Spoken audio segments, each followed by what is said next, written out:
안녕하세요. 안녕하세요. 네, 또 평안한 모습으로 뵙게 되니까 감사가 되네요.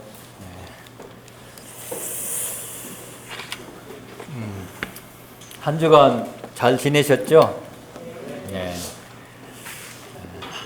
한 주간 평안하셨습니까? 네.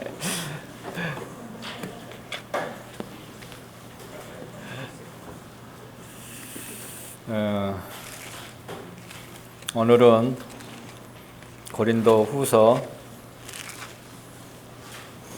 4장 7절부터 보도록 하겠습니다.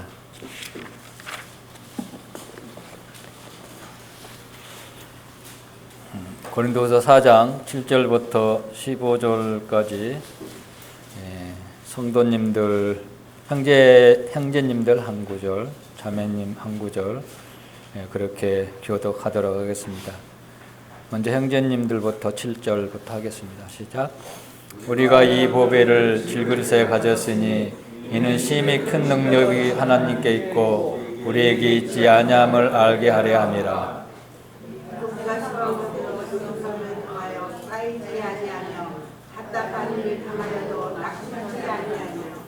박해를 받아도 버림받지 아니하며 꺾으림을 당하여도 망하지 아니하고 우리가 항상 예수의 죽음을 몸에 짊어짐은 예수의 생명이 또한 우리의 몸에 담겨있다.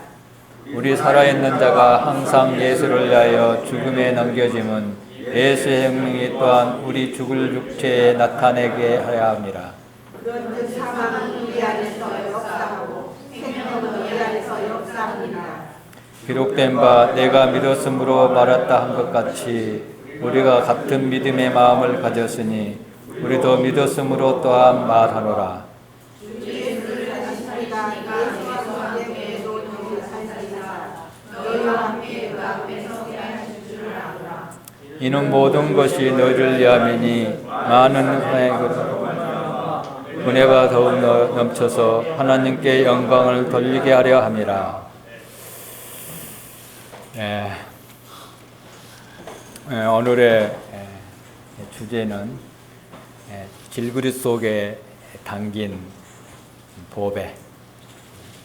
여기 주제를 가지고 함께 하나님의 놀라운 은혜와 또 하나님의 섭리와 하나님의 영광과 우리의 삶의 커다란 삶으로 나타날 수 있기를 바라는 마음이 있습니다. 7절에 이제 본문 주제라고 볼 수 있는데요. 7절에 보면은 단어를 쪼개서 보면은 우리가 나오고 보배가 나오고 질그릇이 나오고 큰 능력이 나오고 또 하나님께서 나오고 또 알게 한다. 그런 단어들이 주를 이루고 있습니다. 특별히 이제 이 후 4장에서 보면은 사도 바울께서 우리라는 그런 표현을 계속해서 각 구절마다 쓰고 있는 것을 볼 수가 있습니다. 그렇다면 이 말씀을 보고 있는 모든 자가 이 안에 포함됐다. 그렇게 보시면 될 것 같고, 특별히 사도 바울이 자기 자신을 또 이제 고린도 있는 성도들에게 동일하게 이 말씀 속에 나타나는 그런 내용들이, 아는 지식들이 알고 있음을 알기를 원하는 그런 마음을 가지고 있다고 생각이 듭니다. 이 보면은 잘 아시겠죠? 어떤 분은 여기서 이제 복음이라고 얘기하신 분들도 있고요. 또는 빛이다. 이제 5절, 6절에 있는 말씀처럼 빛이다. 그렇게 얘기하신 분들도 있고, 또 어떤 분들은 하나님 안에 있는 모든 지식을 얘기하는 것이다. 이렇게 얘기하신 분들도 있습니다. 그러니 복음과 빛과 하나님을 아는 것은 아주 밀접한 관계가 있고 이것을 가지고 있는 분은 우리 주님밖에 안 계시죠. 그래서 이 보배는 주님 안에 감추어져 있는 모든 것들이라고 얘기할 수가 있습니다. 자, 질그릇은 어떻게 만들어지나요? 진흙을 파가지고 터기장이가 자기 마음대로 만들어가지고 가마에 놓고 불을 넣어서 만들어진 게 이 질그릇입니다. 그래서 이 질그릇은요, 잘 깨지나요? 안 깨지나요? 잘 깨집니다. 네, 잘 깨져요. 지극히 나약하고 연약합니다. 그릇 중에는 많은 그릇들이 있죠. 나무로 만든 그릇도 있고요. 또 작이라는 게 있고 놋그릇도 있고 다양한 그런 것들이 있습니다. 그 중에 제일 약한 게 이 질그릇이에요. 제일 잘 끓어져요. 이 말씀 질그릇하면 생각나는 게 흙이잖아요. 그래서 이 질그릇은 우리의 몸을 상징적으로 표현하고 있는 것을 볼 수가 있습니다. 4장에 보면은 우리 몸이 얼마나 연약한가를 다양한 그런 말씀으로 말해주고 있는데 여기 7절에는 우리 몸을 질그릇에 비유를 했습니다. 또 11절에는 죽을 육체다 그렇게 비유를 했습니다. 우리 안 죽습니까? 죽죠. 그래 이 몸은 이 질그릇은 지극히 연약하다는 의미예요. 그 다음에 16절에 보니까 겉사람은 낡아진다. 나이가 들면 낡아지나요? 안 낡아지나요? 낡아지죠. 예. 젊다고 자라가지 마세요. 금방 낡아져요. 이건 하나님의 진리이기 때문에 변할 수가 없는 거예요. 그 다음에 5장 1절에 보면은 우리 육체를 장막집이다 그랬다. 집 중에 제일 천막이 제일 약하잖아요. 장막은 천막인데 텐트 같은 거 얘기하는 것이잖아요. 우리 육체는 이 장막지처럼 연약한 모습을 가지고 있는 것이 우리의 몸이다. 이렇게 바울은 다양한 방법을 통해서 이렇게 말씀해 주고 있는 것을 볼 수가 있습니다. 대체 하나님께서 사람을 만드실 때 뭘로 만드셨나요? 흙으로 만들었죠. 그래서 사람은 죽으면 뭐가 되죠? 흙이 됩니다. 그래서 근데 흙으로 사람을 만들어서 그 안에 하나님의 생기를 주셨다는 거예요. 이 안에 원래 하나님의 생기가 하나님의 영이 우리 안에 거할 수 있도록 하나님께서 최초의 아담을 창조하셨습니다. 그래서 최초의 아담은요, 하나님과 꺼리낌 없이 하나님과 동행할 수 있었고, 하나님께서 아담의 마음속에 들어왔다 나갔다 평안하게 사랑의 대상을 가지고 나눌 수 있는 그런 관계였어요. 맞죠? 예. 얼마나 하나님께서 사람을 이대하고 놀랍게 창조했는가를 보여주신 모습이고, 또 하나님께서 자기의 형상을 따라 만들어야만이 하나님 스스로 그들과 함께 할 수 있는 대상이 되기 때문에 하나님의 형상에 따라 사람을 창조했다는 거예요. 그때도 아담은 동일하게 질그릇이었어요. 동일하게 우리처럼 지금처럼 연약한 그릇을 갖고 있었지만 다른 것이 있다면 그 마음속에 하나님을 담을 수 있는 깨끗한 마음을 하나님께서 처음에 허락하셨고, 하나님께서 언제나 그 마음에 함께 할 수 있도록 그렇게 창조하셨는데 어떤 결과가 나중에 빚어졌죠? 하나님께서 명하신 선악과를 따먹습니다. 하나님께 불순종하죠. 그래서 이제 그 마음 속에 하나님께서 있어야 할 그 마음 속에 하나님이 거할 수 없는 마음으로 바뀌어버리는 거예요. 하나님은 거룩하신 분이시잖아요. 그죠? 그래, 그 더러운 마음 속에 하나님이 거할 수가 없었어요. 전에는 하나님이 거할 수 있도록 창조해 주셨는데 그거를 거스렸던 거예요. 왜 그랬을까요? 그 마음에 하나님보다도 자기 유익을 추구하기 위해서 하나님을 거절했죠. 그 안에 하나님을 두기보다도 다른 것을 두기를 원했다는 거예요. 그 다른 것이 자기가 하나님처럼 되고자 하는, 사단도 그랬고 마귀도 동일했던 거예요. 아담도 동일하게 그런 마음을 품었던 거예요. 그랬을 때 이제 죄악이 그 안에 들어오게 되고 결국은 하나님과 멀리 떨어졌죠. 그래, 아담이 제일 범죄에 가장 먼저 했던 일이 뭔가요?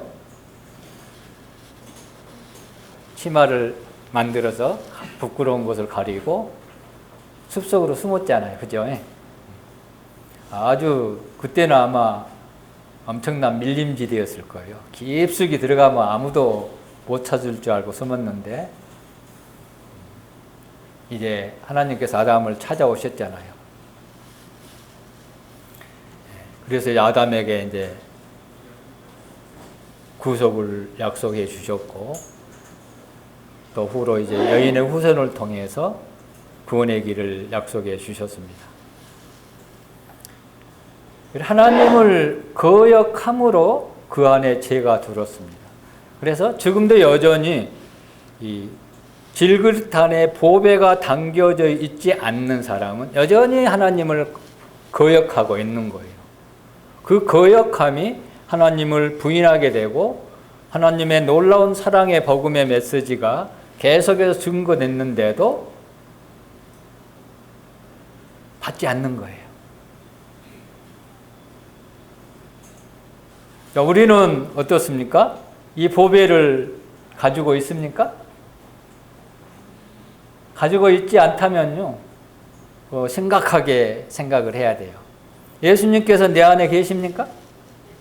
네. 아멘 안 하신 분들도 많은 것 같아. 근데 예수님께서 아무 안에다 이 안에 거할 수 없어요. 그분은 만유보다 크시기 때문에. 만유보다 크신 이 조그마한 이 질그릇 같은 깨지기 쉬운 마음속에 들어올 수 있어요? 들어올 수 없어요, 사실은요. 결코 터져버리잖아요. 풍선이 쪼매난 풍선이 있어요. 풍선 바람 부면 터져요, 안 터져요? 이 세상의 공구의 몇 분의 1이나 들어갈까요? 풍선 속에? 극히 조금 양이 들어가죠. 뭐 말로 표현할 수 없어요. 근데 터져버리잖아요. 그가 똑같은 거예요. 우리는 풍선과 같은 마음인데 만유보다 크신 하나님이 들어온다. 터져버린 거예요, 원래는요. 그래서 하나님 앞에 갈 수도 없는 거예요. 하나님과 동행할 수도 없고 계속해서 하나님을 거역하게 되는 것을 볼 수가 있습니다. 그러나 뭘 통해서 우리에게 하나님께서 들어올 수 있는 길을 하셨나요? 십자가의 보혈을 통해서 우리를 깨끗하게 하시고, 예수님을 믿는다는 것은 뭡니까? 아담이 하나님을 거역했어요. 하나님을 대적해서 하나님을 몰아냈잖아요, 자기 마음속에서. 그렇다면 반대로 이제 예수님을 믿는다는 것은 하나님을 내 마음에 다시금 회복시키는 거예요. 옛날 첫째 아담이 하나님께 주셨던 그 방법 안으로. 그래서 하나님께서 우리를 깨끗하게 하시고 하나님께서 내 마음에 들어와도 터지지 않게 우리를 하셨다는 거예요. 이게 놀라운 비밀이지요.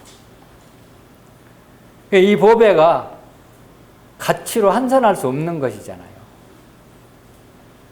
이 세상에 가장 큰 보배를 귀한 것을 뭘로 여깁니까? 보석 중에 가장 귀한 게 뭐예요?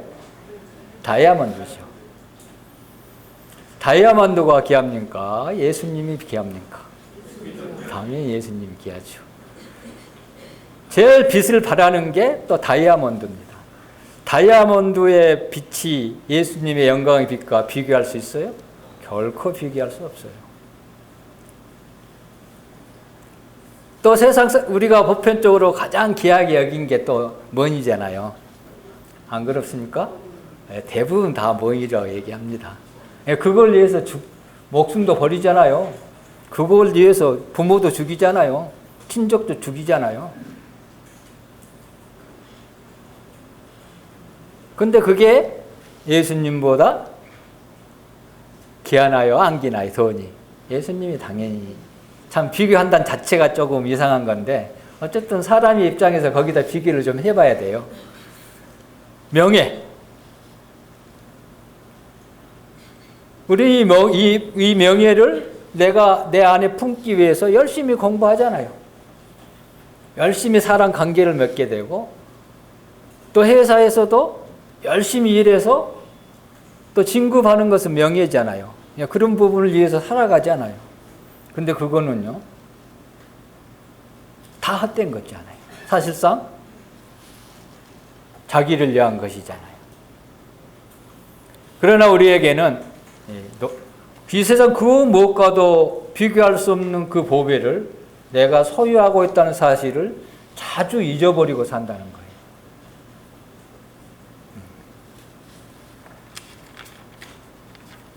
이사야서 64장 8절에 보면은 여호와여 이제 주는 우리 아버지시니이다. 우리는 진흙이요 주는 토기장이시니 우리는 다 주의 손으로 지으신 것이니이다. 이사야 선지자는 이렇게 고백을 하고 있습니다.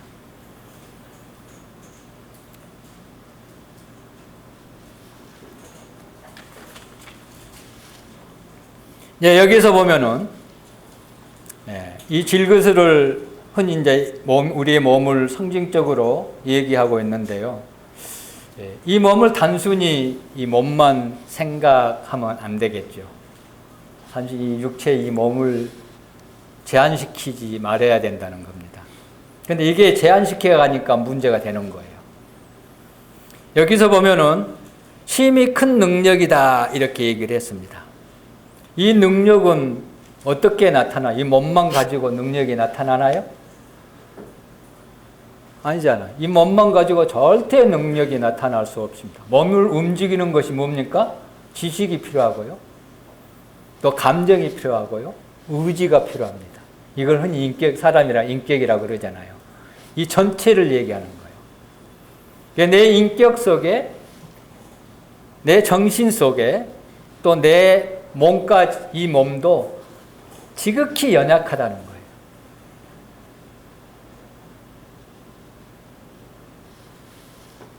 그래서 여기에서 이제 큰 능력은 영적인 사역을 위해서 필요한 것이기 때문에 우리의 모든 것, 정신적 또는 육체적 모든 것이 이 보배로 말미암아 능력이 주어진다고 여기서 얘기해 주고 있습니다.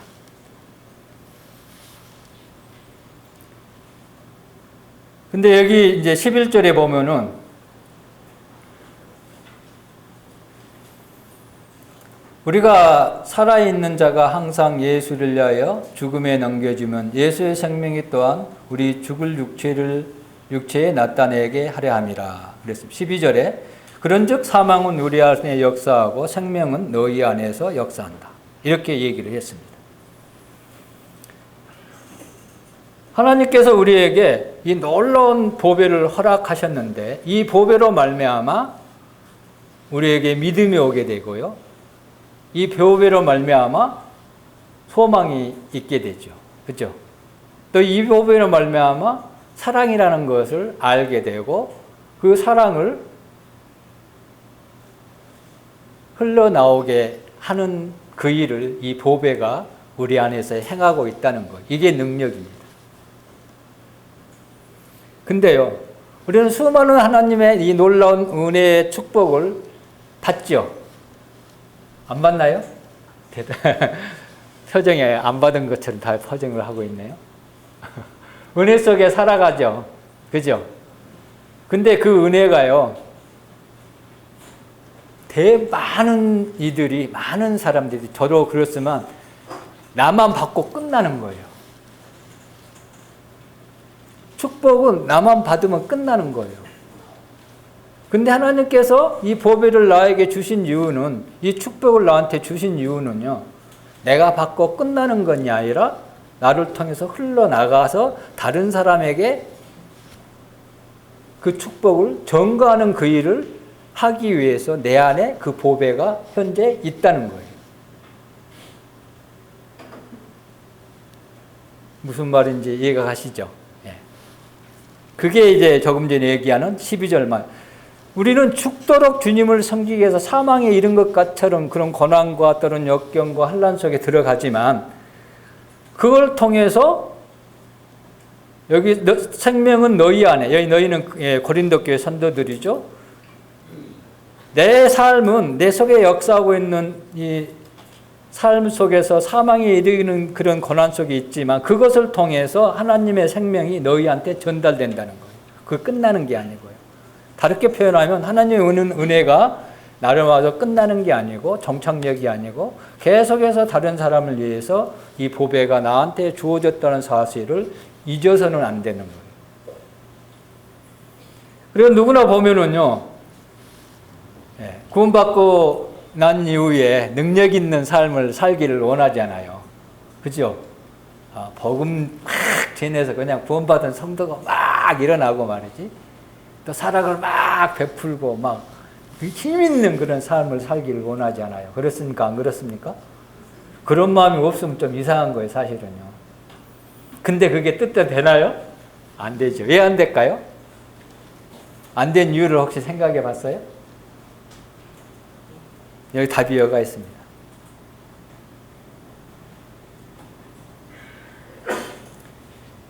네, 진정으로 능력 있는 그리스도의 삶은요,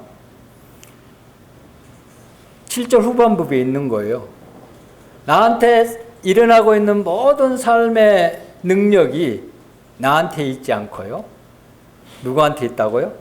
하나님께 있다는 사실을 인정했을 때 그게 진정한 능력 있는 삶으로 나타나는 거예요. 나의 능력으로 행하려고 하니까 그 능력이 안 나타나는 것이죠. 근데 사람이 이걸 좋아합니다. 근본적으로. 자기가 나타나기를 원하고, 내가 뭘 해서 내가 이룬 것처럼 되기를 원하고, 성도들과 관계에서도 그래요. 교제할 때도 마찬가지입니다. 내가 누구 교제해서 그 사람이 회복됐어. 이건 자기 능력이잖아요. 실상은 하나님께서 해주신 건데 자기한테 돌리는 것이잖아요. 그래서 하나님의 능력을 내 안에 하나님께서, 여기서 보면 심히 큰 능력이라고 그랬어요. 적은 능력이 아니에요. 능력 그 말만 자체 단 하나만 가지고도 감당할 수 없는 부분인데 심히 큰 능력이라고 이렇게 표현을 했습니다. 이 능력을, 이 보배를 나를 통해서 나타내는 것이 그리스도인의 능력 있는 삶을 사는 비결이라는 거예요. 이러지 못하니까 어떤 일을 하면서도 스스로 좌절되고 스스로 꼬그라지고 그렇습니다.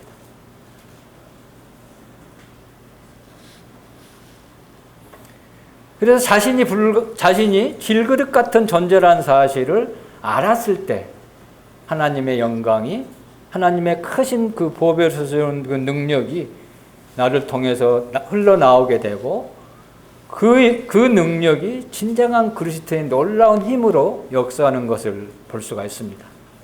복음 전도자의 특성이 그렇습니다. 보면은 그렇죠? 여기서 특별히 이 보면은, 이 문맥적으로 보면은 복음이라고 얘기할 수 있습니다. 그러나 이 복음만 제한시키면 안 되겠죠. 또 여기는 일꾼들만 또 제한시키면 안 되잖아요. 특별한 은사를만 가지고 제한시켜버리면 다른 성도들의 적용이 안 되니까 어렵잖아요. 다 적용시켜야 돼요. 모든 이 질그릇은요, 모든 구원받은, 구속받은 모든 하나님의 자녀, 성도들을 여기서 얘기하고 있어요. 특정 인물이 아니죠. 그래서 우리라는 이 표현을 쓴 거예요, 사도 바울이.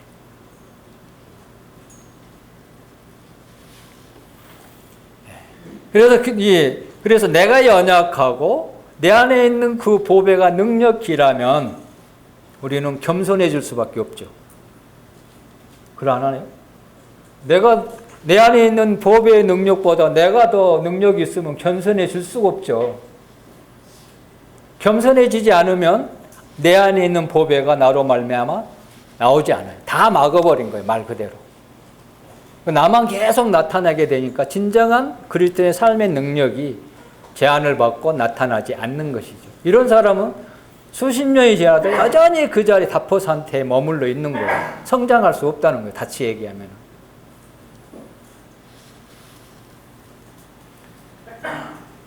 그래서 우리는 모든 능력이 나에게 있지 아니하고 하나님에 있다는 것을 늘 인정하는 것을 필요하다고 생각이 듭니다. 그래서 우리는 하나님을 의지하고 하나님께 나아가는 그런 법을 늘 배워서 하나님을 알아가는 것이 굉장히 중요하다고 생각이 듭니다. 이 보배라는 표현을 베드로 사도는 이렇게 기록을 했는데요. 베드로전서 1장입니다. 베드로후서 1장입니다. 베드로후서 1장 1절부터 4절까지 보겠습니다. 제가 읽어드리겠습니다.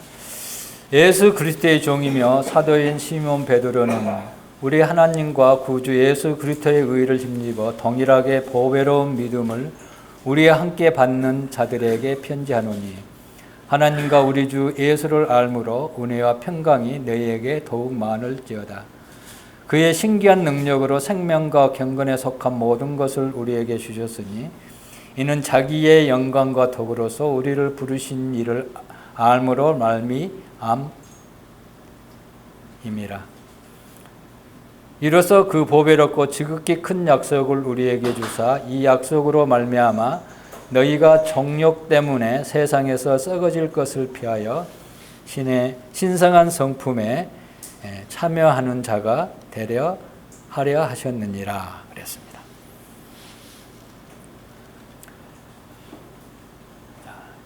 여기서 베드로 사도는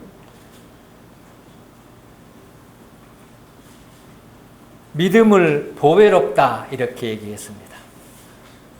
여기서 주신 약속들이 많이 있는데요. 그 약속을 지극히 큰 약속, 지극히 큰 보배로운 약속이다 이렇게 얘기했습니다. 1절에 보면은요, 우리가 소유하고 있는 믿음이 무엇으로부터 온다고 그랬습니까? 그리스도의 예수 그리스도, 하나님과 구주 예수 그리스도의 의를 힘입어 이 보배로운 믿음이 우리에게 주어집니다. 우리가 소유하고 있는 믿음이 나로 말미암아 주어지지 않았다는 거예요. 누구로 말미암아 주어졌다가요? 그렇습니다. 우리가 믿을 때 누구로 말미암아 믿게 되나요? 예수님, 우리 예수님으로 말미암아 처음에 믿게 될 때 예수님의 십자가의 구속의 사역을 바라보게 되죠. 그것을 통해서 내가 하나님 앞에 어떠한 자인 것을 알게 됩니다. 하나님을 떠나서 내 마음대로 살아가는, 원래 하나님께서 나를 창조하신 목적은 하나님께서 나를 주관하시고 하나님께서 나를 통해서 모든 것을 허락하셨고 하나님의 주임됨을 통해서 살아가는 것이 하나님의 영광을 위해서 찬양하고 경배하기 위해서 우리를 찬송했는데 그거를 벗어버렸잖아요. 그래서 나의 유익을 위해서, 나의 영광을 위해서 살아갔죠. 그래서 사람들이 나만 좋으면 돼. 남이 어떻게 됐든 간에 나만 좋으면 그게 좋은 거야.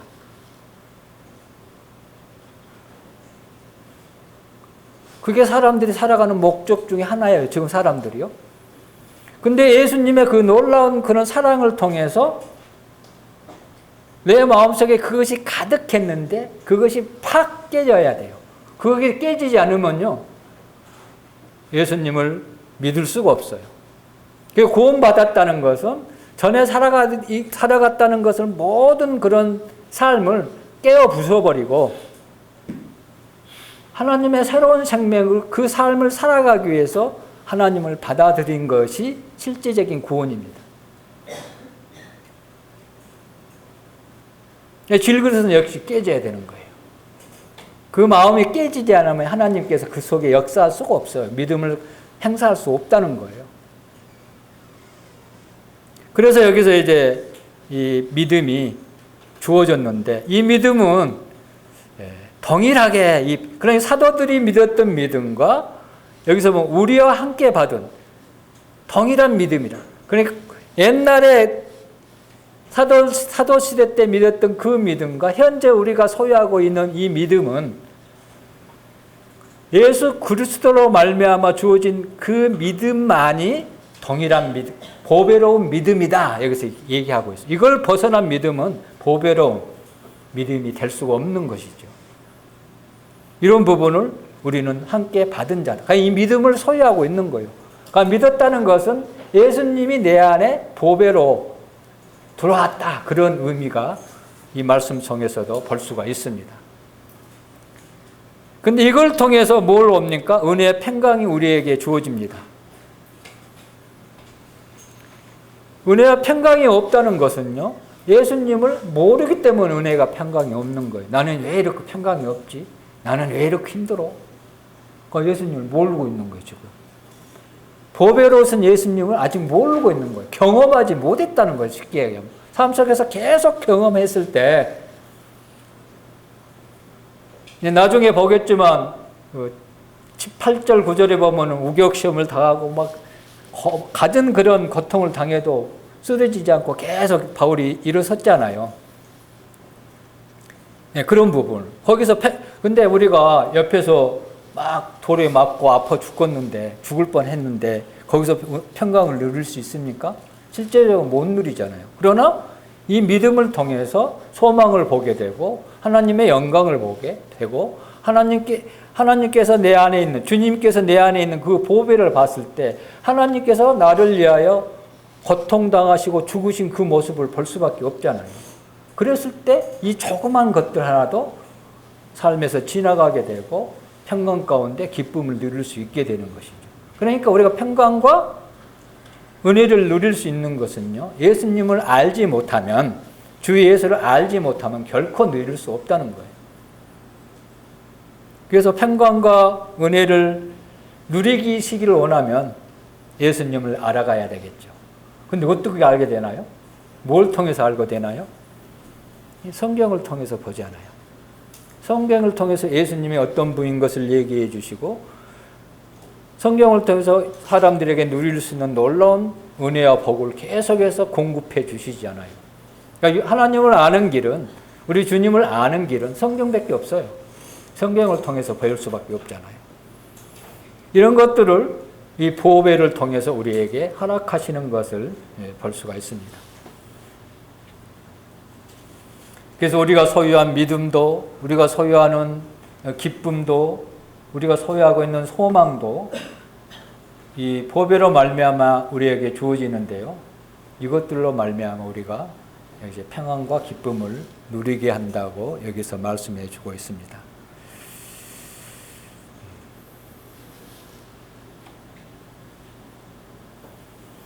자, 이제 3절에 보면은요, 이제 놀라운 약속들을 여기서 해 주십니다. 이 약속들은 지극히 신기한 능력으로 우리에게 더해지게 되는데요.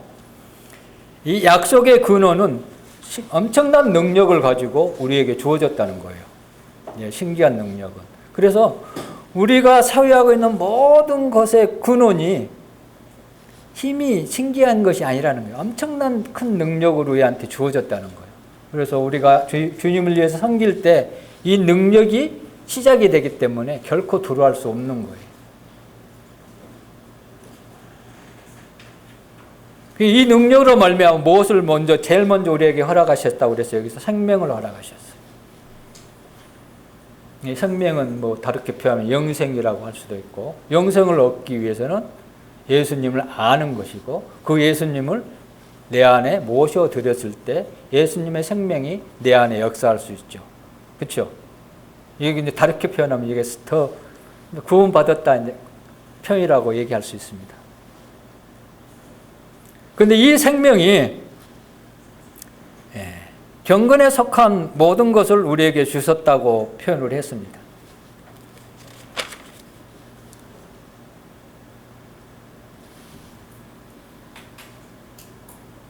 이 생명이 경건에 속한 삶을 살아가기 위한 영적인 자양분이라는 거예요. 우리가 경건의 삶을 살기 위해서는 예수님이 반드시 예수님의 생명이 필요한 거예요. 이 생명이 없이는 우리가 아무리 경건하게 살려고 노력해도 결코 살 수 없어요. 구원받은 사람이 열매가 나타난다고 그러죠. 그 열매가 이 생명 때문에 나타나는 거예요. 그게 없는 사람은 구원받지 못한 사람이죠. 생명이 없는데 나타날 수 없기 때문에 그렇죠. 그러나 정말로 생명이 있는 자에게 담이 없는, 부족함이 없는, 부유하고 풍요로운, 풍부한 그런 수많은 양분들을 우리에게 주셨다. 이렇게 얘기했습니다. 여기서 보면 모든 것을 그랬습니다. 부분적인 게 아니고 모든 것을 우리에게 주셨다고 얘기했는데 또 우리란 말에 참 감사가 돼요. 열심히 사는 사람들에게만 주는 게 아니고요. 구원받은 모든 사람들에게, 그분을 알게 힘쓰는 자들에게, 모든 성도들에게 주셨다. 공급하고 있는 것을 볼 수가 있습니다. 어떤 특정한 사람들, 열심히 특별한 은사를 가지고 있는 사람들에게만 공급한 게 아니고 구원받은 모든 성도들에게, 모든 자들에게 이렇게 무한한 것으로 공급해 주시는 하나님의 약속이 여기에 주어졌는데요. 이 약속이 그냥 가볍게 해준 게 아니에요. 이 약속은 이는 자기 영광과 덕으로 하나님의 영광이 달려 있는 거예요. 하나님이 덕을 가지고 이런 약속을 해 주셨기 때문에 변개치도 않아요. 얼마나 안전한 가운데 이 약속을 이행하시고 하고 있는 모습을 여기에서 또 말씀해 주고 있습니다.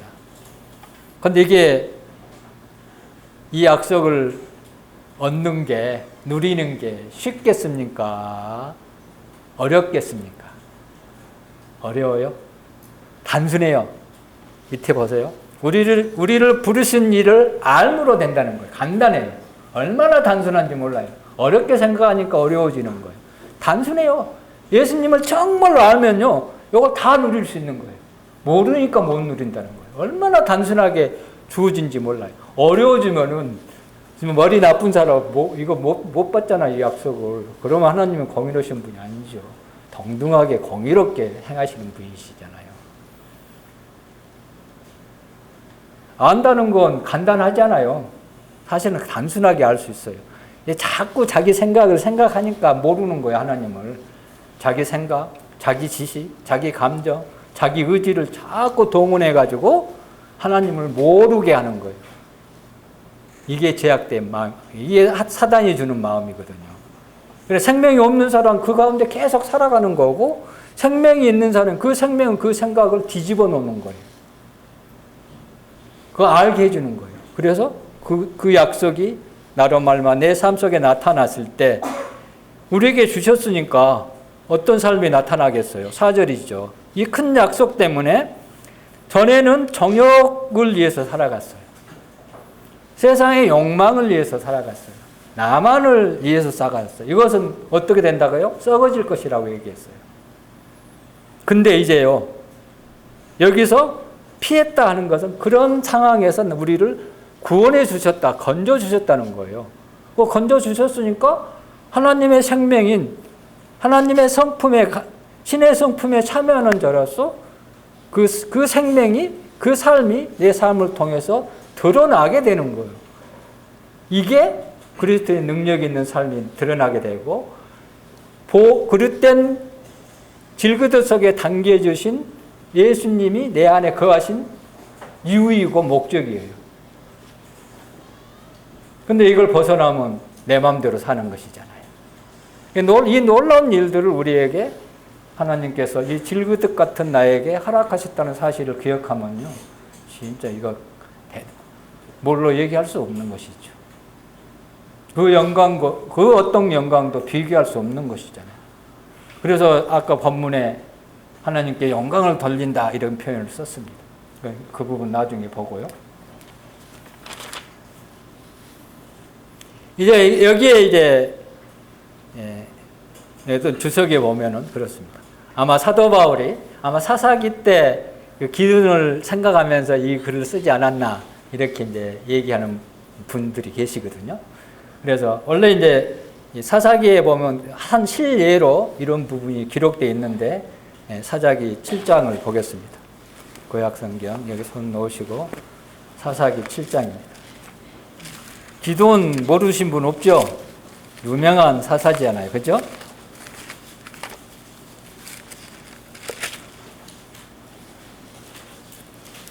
예. 7장은 이스라엘과 미디안이 대치되어 있는 상태입니다. 이제 전쟁이 금방 일어날 것. 미디안이 쳐들어와서 있는 상황인데요. 미디안 족속이 쳐들어와 가지고 6장에 보면은요, 자유를 빼앗고 소출을 빼앗고 모든 것을 막 훔쳐가 가지고 거기 한번 볼까요?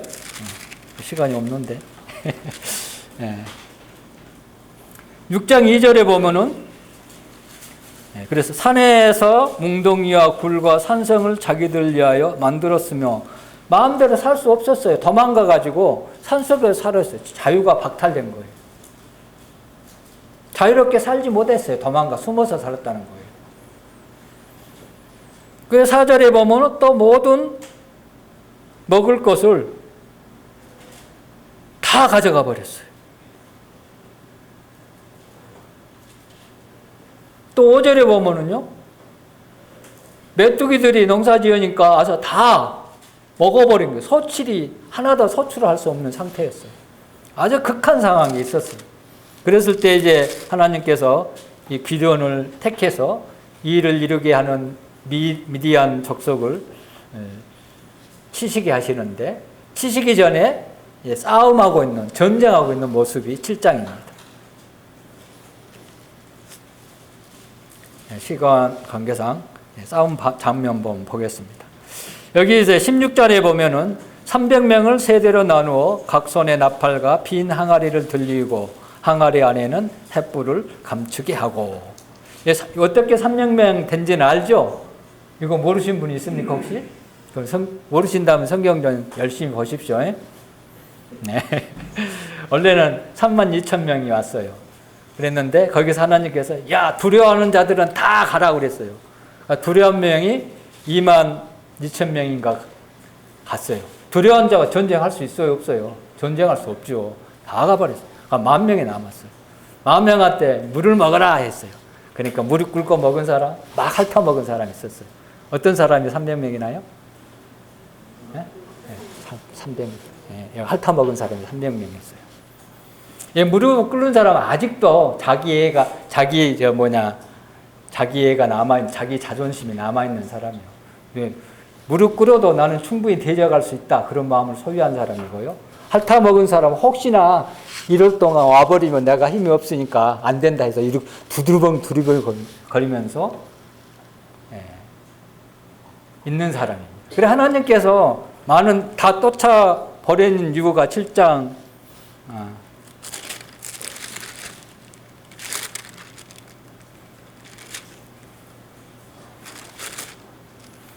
예. 2절에 나와 있죠. 나를 거슬려 스스로 자랑해를 내 손이 나를 구원했다 할까. 그래 자기가 전쟁에서 자기가 이긴 걸로 생각할까 봐. 사람이 많으니까 32,000명 적은 숫자가 아니잖아요. 전쟁에 혹시나 이기면 자기들이 전쟁에서 이길까 봐 하나님께 그 자체를 막아버리는 거예요. 근데 이제 보니까 여기서 나팔, 항아리 속에 또 횃불을 담아놨어. 전쟁한 사람이 나팔을 듣고 항아리를 들고 전쟁하러 간다? 상상이 됩니까? 상상이 안 되죠. 그건 100% 지는 거예요. 근데 여기 몇 대 몇의 싸움인지 혹시 아십니까? 300대 13만 5천 명이에요. 몰랐죠? 그러니까 300대 13만 5천 명의 싸움이에요. 8장 16절에 보면 13만 5천 명이 나옵니다. 내가 지어낸 말이 아니에요. 나중에 가서 보시고 시간이 없으니까. 자, 그렇다면 이거 번화마나 하는 전쟁하면 지는 일이잖아요. 칼도 아니고 방패도 없고 활도 없고 나파 빈 항아리 항아리가 뭐 힘이 있습니까? 똑 넣으면 바로 깨져버리잖아요. 근데 그 안에 이제 횃불이 담겨져 있어요. 철저히 사람의 능력을 깨부시는 하나님의 모습을 여기서 이 전쟁에서 볼 수 있습니다. 온전히 하나님 말을 신뢰하고 의지하지 않으면 이 전쟁에서는 결코 이길 수가 없어요. 야구장이 몇 명이나, 대전 야구장이 몇 명이나 다 모이면 한 3만 명 모이나요? 네? 15,000명. 엄청나죠? 보면은 화면에 비치면 축구 경기장 많이 모여야 한 7만 명. 거기 꽉 차면 그 사람 엄청나잖아요. 그 사람이 2배 정도 되는 인원이거든요. 미디안 병사들은. 근데 300명이 해봐야 여기 3배인데 지금 그 게임이나 되겠습니까? 근데 이 핥아 먹은 사람들은 하나님을 신뢰할 수밖에 없었어요. 그러니까 기드온은 이제 바로 앞부분에 보면은 기드온이 어떻게 힘을 냈는가를 믿고 갔는지를 볼 수 있는데요. 15절에 보니까 꿈을 통해서 반드시 이제 이길 것을 하나님께서 보여주십니다. 그랬을 때 기드온이 가장 먼저 했던 것이 뭡니까? 하나님을 경배했다 그랬습니다. 15절에 보세요. 그래 하나님의 뜻을 보게 되고 하나님의 길을 보여줬을 때 하나님을 경배해야 되는 거예요. 하나님을 높여야 된다는 거예요. 그런데 우리는 또 우리 분별하면서도 하나님을 경배하지 않잖아요. 때로는. 이 경배한다는 것은 하나님의 뜻에 다 맡긴다. 그런 의미도 주어졌어요. 어쨌든 이제 20절에 보면은 나팔이 나가고 횃불만 가지고 이제 전쟁을 시작하는데요. 이 나팔은 민수기를 보면요. 출애굽 이후에 광야에서 있다가 머물러 있다가 출발할 때 이 나팔의 의미를 자주 얘기합니다. 그러니까 이 나팔을 이스라엘 민족을 모이게 할 때 또 예배드리게 하기 위해서 전쟁할 때 뭐 다양한 방법으로 불러가지고 부르는 방법이 다 틀려요. 그 방법을 통해서 사용하는데 이 나팔을 사용을 했습니다. 그렇다면 이 나팔을 통해서 하나님께서 하고자 하는 마음을 이스라엘 민족들에게 전달했다는 거예요. 하나님의 뜻을 알려줬으니까요. 나팔 소리를 통해서 이스라엘 민족이 다 들었던 거예요. 여리고성을 함락할 때 나팔 하나를 끝내버렸잖아요. 아마 그때 부렸던 그 나팔이 아닌가 생각도 들고요. 어쨌든 그렇습니다. 네. 그래서 이 나팔 소리는 하나님의 말씀의 권위를 얘기하는 거예요. 그래서 이 나팔을 불었다는 것은 하나님의 말씀에 그 권위에 순복했다 그런 뜻입니다. 이 들고 있다는 거. 나팔은 아마 오른손에 들고 있었을 거예요. 옛날에 고대 시대 때 전쟁할 때 나팔수들이 있었죠. 또 북치는 사람들이 있었잖아요. 이걸로 진영을 후퇴시키기도 하고 가서 싸우기도 하고 했던 일이 뭡니까? 이 나팔 아니면 이 동양은 북으로 많이 했고요. 저 서양 쪽에는 이 나팔수들이 많잖아요. 그걸로 모든 병사들을 움직이게 하고 조정했던 그 일을 쓰고 했던 것을 볼 수 있습니다. 그러니까 그 나팔 소리에 모든 병사들은 그 작전에 따라 움직였어요. 그러니까 엄청난 그 권위를 가지고 있다는 거예요. 그래서 이거는 하나님의 말씀을 상징하고 있고 그 말씀의 권위에 순복할 것을, 순종할 것을 이 300명이 지금 하고 있는 모습을 볼 수가 있습니다. 항아리 속에 이제 횃불이 들어있었어요. 항아리 속에 횃불이 들어있으면 햇빛을 발할 수 있을까요? 없을까요? 발할 수가 없죠. 그 다음에 이제 어떻게 됩니까? 항아리가 깨져버리면은 왼손에 횃불을 들었다 그러겠습니다. 여기서. 그래서 항아리는 없어지고 횃불만 남는 거. 왼손에 횃불이 오른손에 나팔만 남겨있을 때, 나팔을 불게 됐을 때, 하나님의 아마 어떤 분이 보니까 여기 3경 정도 됐다고 그랬는데요. 여기 19절에 보면 2경 초 그랬습니다. 2경은 밤을 3개로 나눴을 때 2경이면은 한 밤 10시, 11시경. 아주 캄캄할 때였어요. 그랬을 때 갑자기 빛이 빵 나오면 어떻게 되나요? 앞을 눈부셔갖고 못 보잖아요. 그랬을 때 나팔 소리가 팍 났어요. 혼비백산할 수밖에 없죠. 하나님의 빛은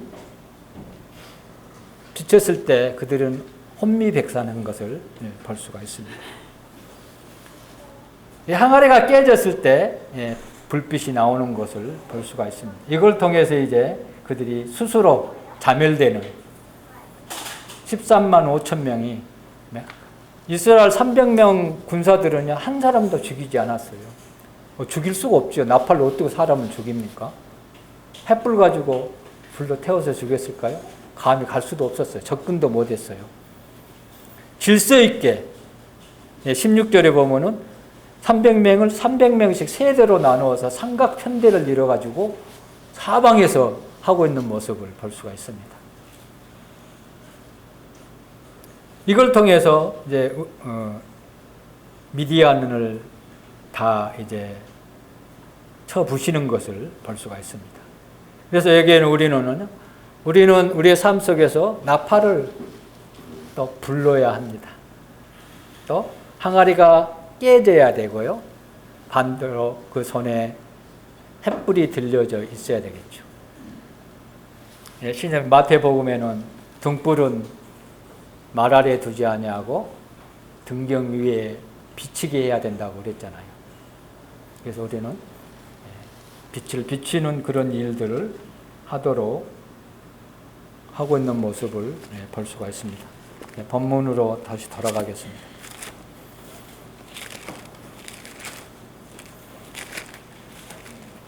고린도후서 이제 8절부터 보겠습니다.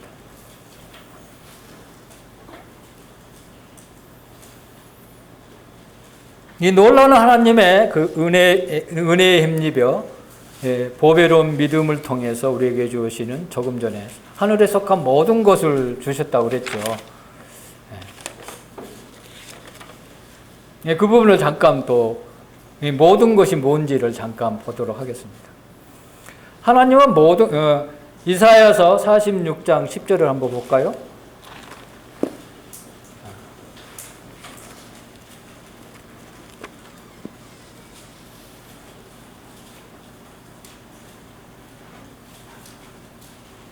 내가 시초부터 종말을 알리며 아직 이루지 아니한 일을 애쪽부터 보이고 이르기를 나의 뜻이 설 것이니 내가 나의 모든 기뻐하는 것을 이루리라 하였노라. 이게 약속의 기초입니다. 하나님께서 약속해 주신 부분을 얘기해서 생각할 수 있습니다. 하나님께서 처음부터 종말까지 이미 다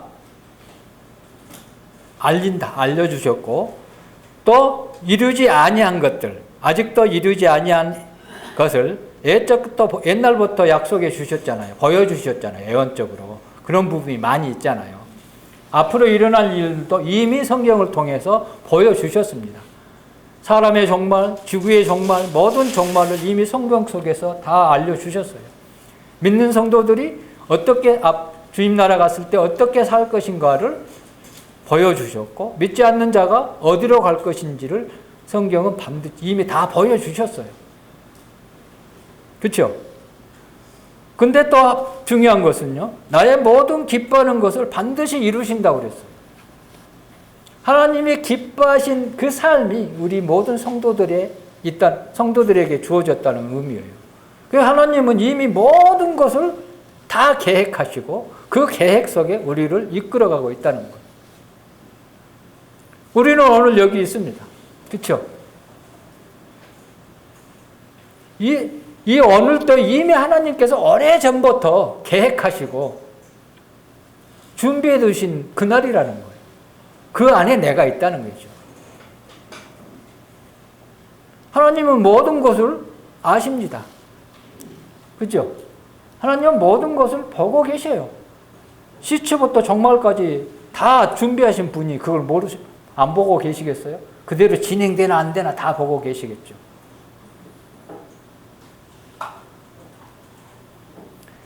이 세상 그 어떤 것도 하나님께서 보시고 있는 그 주목을 피할 수 있는 사람은 아무도 없어요. 보이는 것들이든지 보이지 않는 것들이든지. 세상에는 보이는 것들이 있고 보이지 않는 것들도 있습니다. 보이지 않는 것, 우리 눈으로 보이지 않는 것까지도 하나님은 주목하고 계시고 아무도 그 시선에 피할 수 있는 것이 아무것도 없다는 거예요. 그게 모든 것이라는 뜻이죠. 하나님께서 보시기에는 아무리 하찮은 일들도 하나님께서 이런 적은 일까지 보고 계실까? 아마 안 보고 계실 거야. 내가 일을 하는 행동은 아마 모르시겠지. 이렇게 생각하신 분이 있을 수도 있어요. 하찮은 일이니까, 보잘것없는 일이니까 착각하지 마세요. 다 보고 계신다는 거예요. 네. 다 보고 계신다니까요. 지금 졸린 사람, 핸드폰 보고 있는 사람, 마음속에 엉뚱한 생각하고 있는 사람, 하나님은 다 주시하고 계신다는 거예요.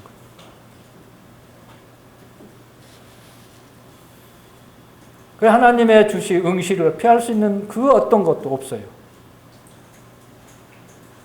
그 어떤 사건도, 우리 수많은 사건들이 일어나잖아요. 우리 주변에.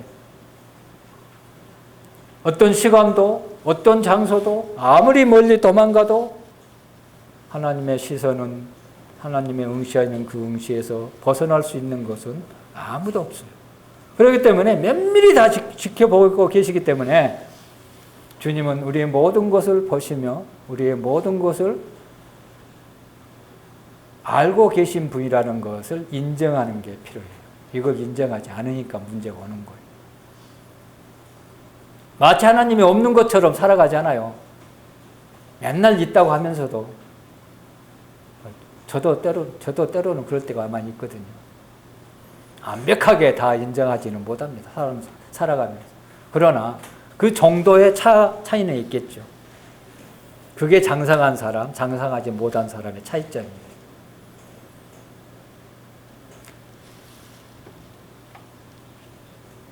그래서 우리 모든 문제들, 나한테 일어나는 모든 문제들, 나한테 일어나는 모든 대적들, 모든 수많은 유혹들, 어떤 관계 속에 일어나는 모든 것들, 또 우리의 제약된 것들, 우리가 하는 어떤 임무들, 필요한 것들, 우리의 연약함, 우리 몸에 일어나는 수많은 변화들, 때로는 건강하고 때로는 질병에 걸리고 이것들이 하나님께서 미리 다 내다보신다는 거예요. 이것들에 필요한 모든 것을 아까 베드로 후서에 다 우리에게 주셨다 이렇게 표현해 주신 것을 기억하면서 이 말씀을 보면 좋을 것 같아요. 8절에 보면 우리가 사방으로 무격싸움을 당하여도 쌓이지 아니했다. 이상하죠. 바울이 수많은 곳에서 우격싸움, 수많은 인파들로 우격싸움을 당했어요. 근데 당했는데 거기에서 당하지 아니하고 다 벗어났잖아요. 이건 육체적인 겁니다. 근데 답답한 일을 당하여, 이 답답함은 정신적인 걸 얘기하는 거예요. 우리의 마음을. 몸도 마음도 정신도 답답함을 당하여 낙심하지 아니하고 우리 온몸, 나의 모든 인격, 내 모든 삶을 어떤 처지에 있다 할지라도 물론 때로는 우리가 낙담 가운데 우격싸움을 당할 수도 있고 때로는 답답함을 당할 수도 있어요. 또 낙심할 수도 있어요. 그러나 그것으로 말미암아 실패하지 않는다는 거예요. 반드시 건져내 주시는데 이 모든 것을 주셔서 질그릇 같은 내 안에 보배로 자장하신 그분께서 우리와 함께 하시고 나타나시기 때문에 없어지는 거예요. 우격싸움을 당했을 때, 답답했을 때 내 방법대로 해결하려면 이 보배로운 그리스도께서 나타나겠어요? 안 나타나겠어요? 안 나타나는 거예요. 내 방법대로만 안 나타나는 거예요. 바울은 이걸 통해서 보배이신 예수 그리스도를 보게 된 거예요. 배우게 된 거예요. 그분을 의지할 수밖에 없었고, 그분을 신뢰할 수밖에 없었고, 그분 앞에 모든 것을 구할 수밖에 없는 그런 환경을 통해서 배우게 되는 것을 볼 수가 있습니다. 그 박해를 받아도 버림받지 아니하고, 거꾸름을 당하여도 망하지 아니하고, 10절에 이렇게 결과적으로 자기 삶을 이렇게 표현합니다. 우리가 항상 예수의 죽음을 몸에 짊어지면, 예수의 죽은 것을 내가 몸에 짊어지고 간다? 예, 무슨 말인지 이해가세요? 이거 고린도후서 계속 요즘 만나에 나오잖아요. 아침 만나에. 거기 좀만 살펴보면 좀 쉽게 이해할 수 있는 부분인데, 이 말은요, 예수님께서 십자가에 죽으실 때 그 삶의 그 발자취가 고난이었잖아요. 순 고난이었잖아요. 애매히, 주님도 애매히 고난을 당했잖아요. 죄가 없으신 그분이. 배척을 받으시고, 도망 다닐 때도 있었잖아요. 슬며시 피해서 아무도 모르게 가버리잖아요. 결국은 십자가에 죽으셨잖아요. 그런 것처럼 사도 바울의 일행이 고린도에 가기까지 그런 고난을 실제적으로 삶에 당했다는 그 표현을 이렇게 해놓은 거예요.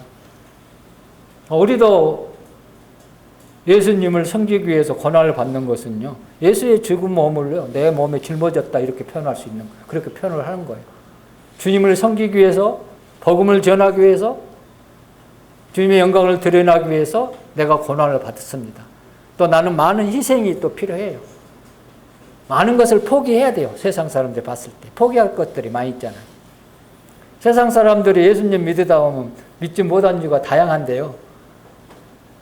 내가 할 수 있는 거 못하기 때문에 못 믿죠. 제사도 못 드리고, 또 일요일날 쉬지도 못하고, 술도 못 먹고, 뭐 다양한 그런 것들 핑계 댑니다. 사실상 그것들을 안 하는 것은 어떤 의미에서 보면 그것들로 말미암아 많은 세상 살아가는데 어떤 사람들과 관계 속에 피해보는 것이 많이 있습니다. 주일날 일해야 되는데 일 못하는 거 고난이잖아요. 그걸로 말미암아 일해버리면, 저도 저 같은 경우는 직장이 아니기 때문에 주일날 일할 때 일 안 해버리면요, 싫어해요. 잘 안 불러요, 나중에. 끝나버리는 거예요. 그 사람 일을 못하는 거예요. 진짜 바쁜데 안 해주면 싫어. 누가 좋아할 사람이 어디 있습니까? 그 사람 안 부르지. 나라도 안 부르죠. 다른 사람 불러다 시키죠. 그러겠어요? 안 그러겠어요? 근데 이게 이제 그거를 이긴 사람들은 죽은 몸을 짊어지는 거예요. 그랬을 때 뭐가 난다고 여기에서? 예수의 생명이 우리 몸에서 진짜 나타나는 거예요. 이게 능력이에요. 이게 기쁨이고 하나님의 은혜로 내 안에 와 닿는 거예요. 그래서 점점점 주님의 발자취를 따라갈 수 있는 능력이 우리에게 주어지는 것을 볼 수가 있습니다. 바울은 이런 삶을 통해서 주님을 가장 잘 닮아서 그의 삶을 살았던 사람이에요. 이걸 통해서 뭘 또 배우게 되나요? 하나님의 은혜가 족하다. 하나님의 은혜가 풍부하다는 것을 얘기할 수가 있어요. 우격싸움을 당할 때, 낙심됐을 때, 박해받았을 때 하나님의 은혜가 아니면 거기서 건짐을 받을 수가 없잖아요. 그런 것을 볼 수가 있습니다. 그래서 이제 실제적으로 하나님의 생명이, 영생이 나한테 주는 것은요, 생명이 우리한테 있는 것은요, 그 생명이 내 삶을 통해서 나타나게 되기를 원하셔서 우리에게 하나님께서 우리를 또 구원하실 목적 중에 하나예요. 그래서 이제 서두에 봤듯이 그런 삶을 통해서, 그런 고난을 통해서 복음이 증거되고, 그 복음이 증거된 그들에게 생명이 다시금 전가되잖아요. 전달되잖아요. 이거는 참 은혜고 우리에게 있어서는 큰 영광이죠. 그래서 하나님께서 이 질그릇을 어떤 환경을 통해서 확 깨지게 만듭니다. 깨지지 않으면 하나님을 신뢰할 수 없으니까. 이 보배가 드러나 빛을 발하지 않기 때문에 그렇죠. 그러면 하나님의 인격이, 하나님의 생명이 부서지니까 이제 그것이 한 몸으로 자리 잡는 거예요. 계속하면 나중에는 어떻게 되는가요? 예수님처럼 돼버리는 거예요. 왜? 예수님의 인격이 내 삶을 지배하기 때문에. 예수님의 생명이 지배하기 때문에. 그게 하루아침에 이루어진 게 아니고 삶을 통해서 계속 삶을 나타냈을 때, 경험했을 때 경건의 삶에 나아갈 수 있다는 거예요. 이게 장성한 사람의 길이죠. 훗날 이제 주님 나라에 갔을 때 정말로 우리는 주님처럼 돼버리겠죠. 우리 몸이 연약한 질그릇이 된 게 아니고요. 영광스러운 몸으로 변화되는데, 영광스러운 변화된 그것을 지금 한번 예행삼아 한번 해보는 거예요. 지금 하고 있는 거예요, 우리가요. 경험하게 된다니까, 실제적으로. 그런 일을 주시기 위해서 예수님께서 우리 안에 보배로 지금 우리 안에 있다는 거예요. 질그릇에 담고 있다는 거예요. 바울은 이걸 철저히 알았기 때문에 이런 것을 그 삶에 적용시키고 살았던 것을 볼 수가 있습니다. 근데 훗날 가면은요, 우리를 이제 그 앞에 서게 하실 것이다. 이렇게 얘기했습니다. 그로 말미암아 이제 5절에 보니까 15절에 그 삶이 많은 사람들로 말미암아 하나님께 감사하는 삶으로 드러나게 되는 것을 볼 수가 있습니다. 이 감사로 말미암아 은혜와 평강을 누리게 되죠. 감사가 없는 사람은 진정한 기쁨을 누릴 수가 없어요. 감사가 없는 사람은 평안을 누릴 수가 없죠. 하나님의 주시는 평안을 맛볼 수가 없죠. 물론 세상에 주는 평안과 기쁨을 맛볼 수 있지만 그건 사실상 아까 뭐라고 했죠? 정욕을 위하여 썩어져 가는 거예요. 고린도 베드로 후서에 나오는 말씀처럼. 그거에 넘쳐서 이제 결과적으로 하나님께 영광을 돌리는, 본연의 하나님께서 사람을 만드신 목적을 성취해 갈 수 있는 놀라운 그 일을 위해서, 그 일을 할 수 없는 저희들에게 이 보배로우신 예수님을, 주님을 우리 안에, 이 질그릇 같은 우리 안에 허락하셨다는 거예요. 이 사실은 정말 감당할 수 없는 일이잖아요. 그러니까 이걸 잊지 마시고 살아갔을 때 정말로 우리에게 놀라운 은혜를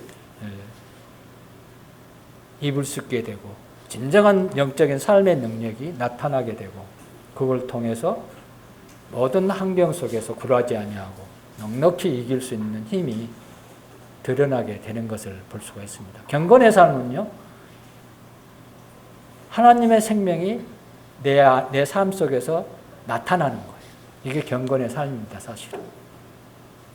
죄를 범하지 않는 것, 그거는 아주 초보적인 거예요. 그거는 죄를 범하지 않는 게 경건의 삶, 성경은 그거는 뭐 경건이라고 얘기할 수 당연한 거고요, 그거는. 그런 것을 볼 수가 있습니다. 시간이 좀 있기 때문에 에베소서 잠깐만 보고 마치도록 하겠습니다.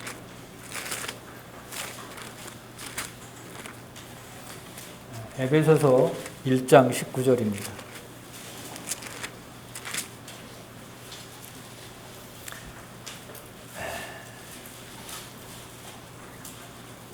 그의 힘의 능력으로 역사하심을 따라 믿는 우리에게 베푸신 능력의 지극히 크심이 어떠한 것을 너희로 알게 하시기를 구하노라. 하나님의 크신 능력이, 하나님의 크신 능력을 우리로 하여금 믿을 수 있도록 여기서 격려하고 있습니다. 그 크신 능력이 너무 크기 때문에, 어떠한 것이기 때문에 너희들을 알게 하기를 구한다. 이렇게 사도 바울이 에베소 서신서에서 기록하고 있습니다. 우리는 이걸 격려가 되죠. 우리가 섬기는 것이 능력이 없는 게 아니고 지극히 큰 역사로 말미암아 우리에게 믿음이 주어지기 때문에 그렇습니다. 그다음 2장 7절에 보면은요. 이는 그리스도 예수 안에서 우리에게 자비하심으로써 그 은혜의 지극히 풍성함을 어느 여덟 세대에 나타내려 하심이라.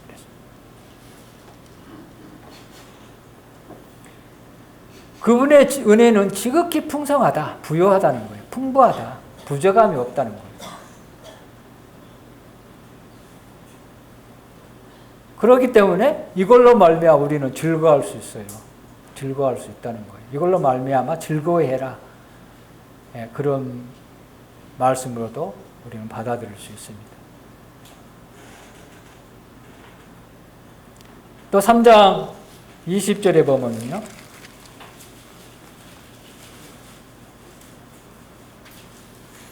우리 가운데 역사하신 능력대로 우리가 구하나 그 가운데는 다른 성경에는 온갖을 얘기하는 표현하게 했는데 모든 것을 얘기하는 부분도 있어요.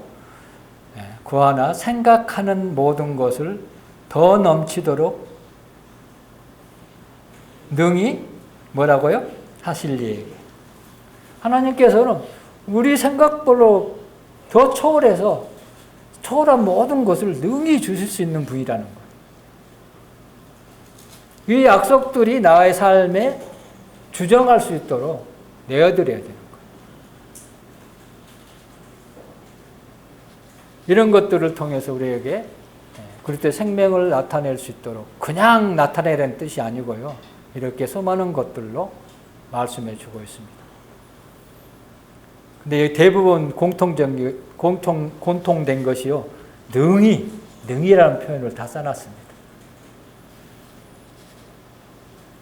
그러니까 이 놀라운 약속들은요. 우리의 모든 필요, 우리의 모든 요구들, 우리의 모든 생각을 뛰어넘고 있어요. 우리는 조그만 것을 보지만 그것을 훨씬 뛰어넘어서 하나님께서는 우리에게 다 약속해 주셨고 능히 주실 수 있는 그분이기 때문에 우리를 그걸 통해서 격려하시고 위로하시고 그러한 곳으로 들어올 수 있도록 우리에게 하나님께서 말씀해 주고 있는 것을 볼 수 있습니다. 우리는 이 놀라운 은혜로운 약속을 가지신 주님께서 질그릇 같은 우리 안에 담고 있습니다. 우리가 깨졌을 때 그 보배가 빛을 발하게 되고 그것을 통해서 질그릇 같은 우리들을 다시 새롭게 빚어가시는 거예요. 새롭게 만들어 가시는 거예요. 그분이 쓰시기에 합당한 그릇들로 계속 빚어가시는 것이 하나님께서 우리에게 나타내 보여주시고 하나님께서 우리를 통해서 섭리하기를 원하시는 하나님의 목적이 거가 있다는 것. 이런 목적 안에 내가 있다는 사실을 기억할 때 이거는 무엇과 세상 어떤 영광도 세상 어떤 부귀도 세상 어떤 명예도 비교할 수 없죠. 이걸 마음에 품고 살아갔을 때 하나님께 원하시는 또 진정한 평안 가운데 우리 삶이 들여지게 되고 또 그런 삶을 바탕으로 교회 안에 삶이 들여지게 되고 그로 말미암아 내동교회가 어떻게 되겠어요? 성장하게 되겠죠. 그로 말미암아 하나님께서 정말 더 쓰임을 받는 내동교회로 이 마지막 세대 때 하나님께서 내동교회를 세우시는 목적이 성취될 수 있는 그 상황 가운데로 내 삶을 들여지기를 힘쓰는 저와 여기 모두 계신 성도들 위해 있기를 바라는 마음이 있습니다. 이상입니다.